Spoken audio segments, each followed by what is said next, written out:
The next section we're going to be talking about is the aircraft procedure, getting in, getting out, leaving the airplane. You want to visualize the airplane traveling at about 80 to 100 miles an hour. And when you leave the airplane, you're going to be traveling the same speed forward that the airplane is traveling. An example, if you're riding in your car at 60 to 80 miles an hour, if you toss an orange up and down, it's going to come back in your hand. Now, theoretically, if you throw it high enough, it'll end up in the back seat. So when you first leave the airplane, you're going to be going the same speed forward that the airplane is traveling. So the expression we use in skydiving is relative wind. The kinesthesia tape has a very good example of that, and we're going to show you that a little bit later here. So when you leave the airplane, you want to be straight up and down in relation to both the airplane and the ground. You want the wind being generated by the forward speed of the airplane directly on your chest. As soon as you leave the airplane, friction of the air is going to begin to slow your forward speed down. And then you're going to end up in attitude where you slowly start coming down into a face-to-earth attitude, where the wind from the forward speed of the airplane is going to change over from the fact that you're falling, gravity taking over. So when you first leave the airplane, you want to be in a very wide, spread out, hard arch position, spread eagle. First of all, we'll concentrate on your feet. They want to be just a little bit wider than your shoulders. If you have your feet too wide, it forces your knees down.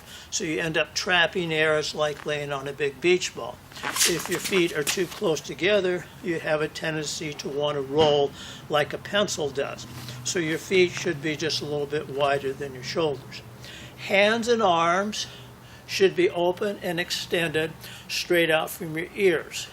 You want your hands and arms straight out from your ears. You want to push your pelvis forward as much as you can. Now, aerodynamically, this is about the best position that we can get into as far as the relative wind being against your chest. Aerodynamically, the best position would be a directly head-down dive, but the speed would be so excessive that it would probably hurt you quite a bit when the parachute opened, if not blow the parachute up. So we want to be in a very wide position when we first leave the airplane to catch as much air as we can. So hands straight out from your shoulders, pelvis pushed forward. If you notice, we have a slight bend in our knees, a big push in the pelvis, hands straight out from your ears. Hands always want to be relative to your ears. Now, all this is well and good, except for your head acts as a trigger. If you can't keep your head back, if you're not looking back, no matter how hard you try, you can't get a decent arch out of your body until you get your head back. So you want this arched position. The arch position is real critical 3 times in your skydiving, and we'll discuss that on the free fall aspect of it. So the arch position is a position we want to assume as soon as we leave the airplane. So as soon as we leave the airplane, it's immediately into this hard arch position. Once you let go of the airplane, you want to start counting. Arch 1,000, 2 1,000. We want to use the arch 1,000, reinforce our mind, our arch position. 2 1,000, 3 1,000. On 3 1,000, we're going to start slowly getting into a free fall position. So we're going to go out now and show you the exit procedure of getting out of the airplane.